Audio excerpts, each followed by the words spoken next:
Here's philosopher J.L. Schellenberg explaining the hiddenness argument. Think about three scenarios.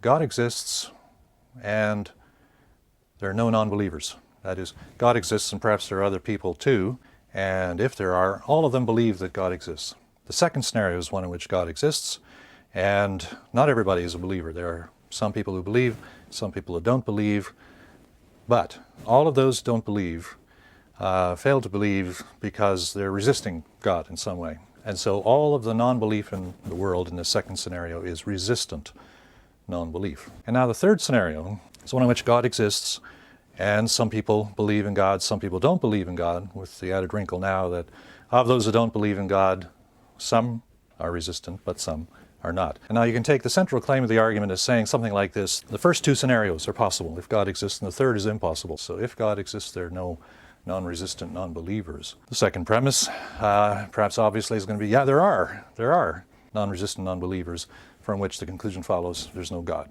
If you want to see more on how this argument can be further defended to undermine theism, then you can see it defended in this book. Or you can continue watching the clip that I showed, and the link to that is in the description. For the purposes of this video, though, I want to do something a little different.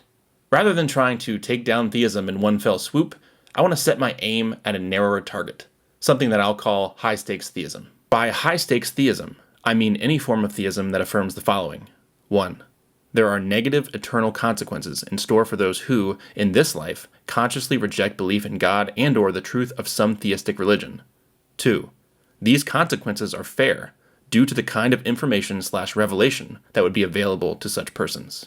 When we apply the argument to these forms of theism, it just gets even more devastating. How so?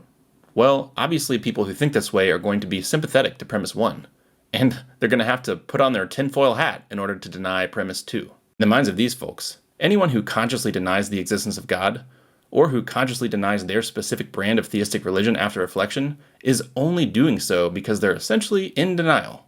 It can't possibly be that they've genuinely surveyed the evidence and found it wanting.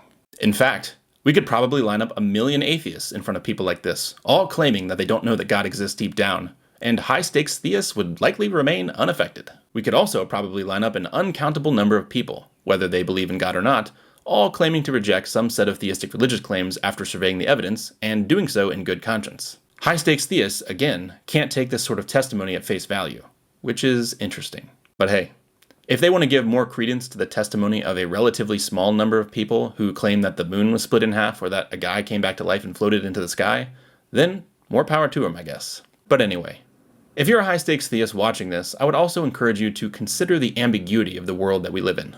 Have you actually spent time looking at the philosophical arguments for and against the existence of God?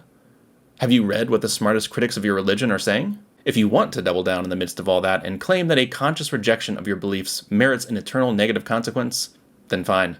Just don't complain when the rest of us look at you like you're a conspiracy theorist.